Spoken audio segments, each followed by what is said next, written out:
video is ano, gagawa tayo ng mga parang reels lang siya, no? Pero yung reels kasi short lang, di ba? So ito naman ay long videos, form of reels, ganun. So featuring Davao City streets, yun. So starting dito sa Ecoland, Davao City, Ecoland corner, Impo Boulevard.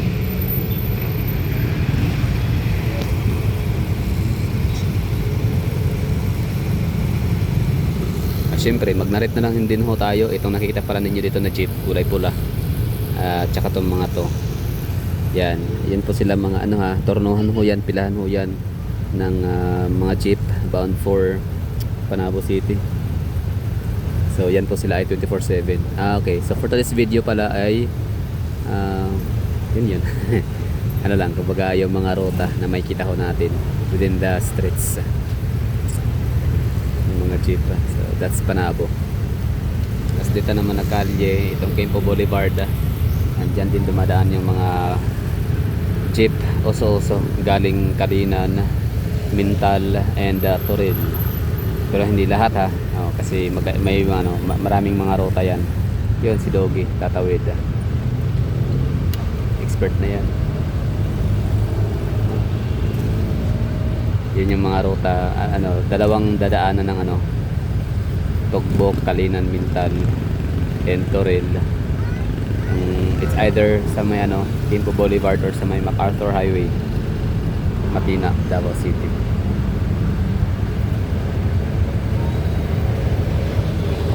MacArthur Highway Matina means dun sa may Shrine Hills Matina, tsaka sa may Global Township, Sisi Maa, Isinara, UM, Ateneo, Bangkirohan. So yun po yung ruta ng mga Tugbok, Mintal, Kalinan, Toril. Kasi yung pangalawang ruta nila dito naman sa Quimpo Boulevard.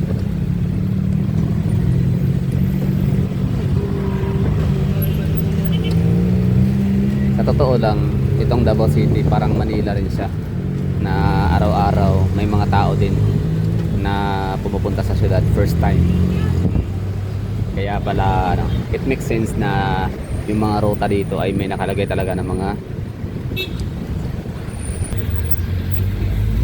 signboard. Yan.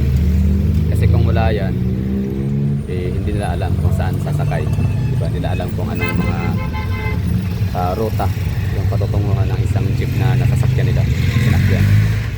So minsan kasi ako nagtataka, siguro di pa ako vlogger, di pa ako nag-vlog noon, di pa ako nag-video. Ibig sabihin di pa ako nag-content creator na mga gaya nito. Sabi ko, para saan pa kaya bakit pa kailangan lagyan ng mga signboards or mga signages yung or signboards, no? Yung mga jeep. Kung gayoy lahat naman siguro ng mga tao dito ay alam naman na kung saan ang ruta, kung saan papunta, di ba? Yung mga ruta, Route 1, Route 2, Route 3, 4, 5, 6, 7, 8, 9, 10, 11, 12, gano'n, no? So alam naman na siguro ng mga taga Davao yan. Ayun pala, so may surprise. I mean, na-surprise pa ako minsan na may mga professional, mga adult na nagtatanong pa sila sa driver. May nakita silang sumakay sila, tapos kuya, dadaan ba ito ng Victoria Plaza? Kuya, dadaan ba ito ng Abrisa Mall? Ayun, so doon ko naisip na okay, kaya pala may signboard pa rin hanggang ngayon, dahil nga sa may mga tao pa rin araw-araw. Tapos tinatanong ko syempre yung mga driver na ibig sabihin pala may mga tao pa rin pala na pumupunta ng Davao first time. Actually hindi lang din naman para sa mga first timer pumunta ng Davao ang signboards, no, ng mga jeep, kundi maging sa din mga taga Davao mismo na sanay sila sa may silang sasakyan, may kotse, ganun, na hindi sila kabisado sa mga ruta. Kunyari may silang gustong pupuntahang establishment, sabihin natin shopping mall, hindi nila alam kung anong ruta, anong jeep ang sasakyan para makapunta doon. Kasi nga sanay sila na buong buhay nila ay may sasakyan. So syempre tatanong kayo kung ano naman yung paraan para makapunta sa mga shopping mall ng mga taga Davao na may mga sasakyan. So ang sagot dyan ay syempre landmarks. Ako nga wala akong sasakyan, pero hindi ko naman talaga masyadong kabisado yung mga pangalan ng kalye na dadaanan. Yung akin lang landmarks. Kunyari sasakay ko ng Route 4 o o sabi natin ito Ecoland. So punta ko nito ay sabi natin Ramon Magsaysay Avenue. So minsan nakalimutan ko na yung dadaanan. Ito pala J. Torres, or also known as previously known as Sandawa Road. Tapos dadaan siya ng Generoso Bridge, Quirino Avenue, Pichon Avenue, Same Recto, tsaka Ramon Magsaysay Avenue. So yung mga nabanggit ko na kalye na yun ay mga mga kalye hindi natin alam madalas, no? Actually ng karamihang mga taga Davao. Basta alam natin Sandawa ito, dadaan ng ng Tikaro. Tikaro ba 'to? Tama. Wait lang. Tikaro College Foundation. Tapos dadaan ng Bangkirohan. Yun ang alam natin mga landmarks. Magallanes, Grand Minsing, tapos City Hall, San Pedro, ganun. Same recto. Tapos Ramon Magsaysay, yung rin. Yan yung alam natin. Pero yung mga pinakakali talaga hindi na. So ibig sabihin yung mga may sasakyan ng mga taga Davao ay hindi na sila gumagamit ng pangalan ng kalye, kundi landmarks na lang para makarating sa kailang destination. For example, galing sila ng for example El Rio Vista subdivision. So yung mga taga dyan may mga sasakyan, kunyari pupunta sila ng SM Ecoland. So maaaring dadaan sila sa pinaka shortest way, pinaka shortcut ay sa may saan ba yung pinaka shortcut? Diversion Road. Pwede, no? O tama, Diversion Road. Tapos dadaan sila sa may Bypass Road. Diyan sa may Gym Village ba yan? No? Nakalimutan ko na. Basta Gym Village yata, Tapos yung highway na Maa Road or Don Julian Rodriguez Avenue. Tapos SNR, di ba? Tapos Tulip Drive. Yan, SM na. Ganun na yan, yung mga pinaka paraan para makapunta sa mga shopping malls or mga destinations sa mga taga Davao na may mga sasakyan. Hindi sila gumagamit ng pangalan ng kalye kundi landmarks. Okay. So minsan tayong mga taga Davao hindi natin yan na-realize na ganyan pala talaga kalaki ang Davao City. Ganyan ka metropolitan ang syudad natin sa Davao. Hindi din ma-realize na ganyan pala ka big deal sa iba, lalo na sa mga first timer ang Davao City. Like yun na nga, takot pa silang magpunta rito kasi nga baka sila ay maligaw, mawala. Totoo yan.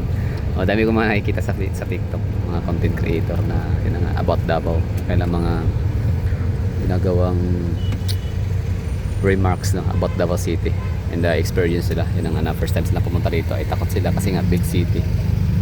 Partida galing pa sila sa mga syudad din ng mga community lugar, example Tagum City, Digo City, Pandag City, Mati City, Butuan City, Surigao City, General Santos City, galing silang Cotabato City, Marawi City, galing silang Cagayan de Oro City. Well, in that point din naman, ako din naman, kahit taga Davao ako, malaki ang Davao City, pero ako din naman ay hindi naman takot, no? Pero syempre may pangamba na konting pag-aalala kapag ako napupunta sa ibang mga syudad din kagaya ng CDO, Cebu, Iligan, akala ko ang Iligan ay ganun siya kalaki, no? Ano lang pala, ang Iligan is more likely lang siya, may pagkakahawig lang siya sa mga component cities na mas marami lang ang tao and at the same time mas mayaman, kaya siya naging highly urbanized city. Akala ko talaga kalibin niya siya, si Davao City, CDO, Cebu. So mayaman, maraming tao sa Iligan, mayaman yan. Pero yung kanyang downtown area proper or yung kanyang pinaka city is hindi siya ganun ka lawak, no? Hamak na parang mas malaki pa yata kung sa ko lang, tansya ko lang din naman, parang mas malawak pa si Tagum City pagdating sa kailangan urbanized area, diba? So yun, bali yung mga taga syudad na yon na nababanggit ko, may mga taga doon na pumupunta ng Davao City na yun nga sinishare nila sa TikTok na sila kinakabahan, nalulungkot din kasi dito sila natatrabaho, tapos malaking syudad, walang kakilala, walang kamag-anakan. So nakikipagsapalatan sila sa Davao City. So tayong mga taga Davao, hindi tayo masyadong aware about sa mga ganyang feelings na big deal pala sa kanila talaga masyado ang ating syudad. Sa atin normal lang, di ba?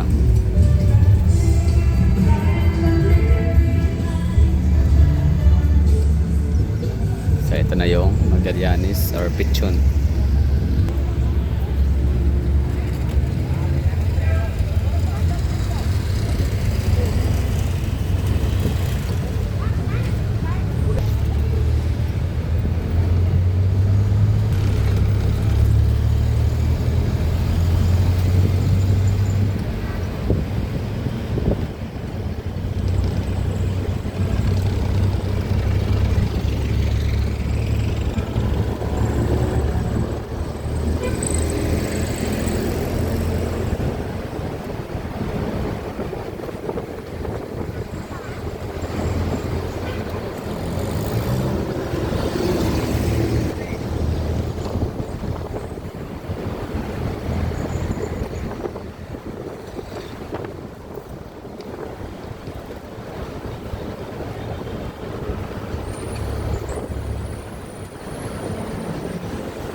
So okay na tayo ha. Yun lang ang, ang laman content ng ating video ay featuring mga Kali Streets Rota ng Davao City. So sana yun ang gusto ninyo. Next ating upload nito, I mean next video ay ipapakita ko sa inyo ang kahabaan ng CM Recto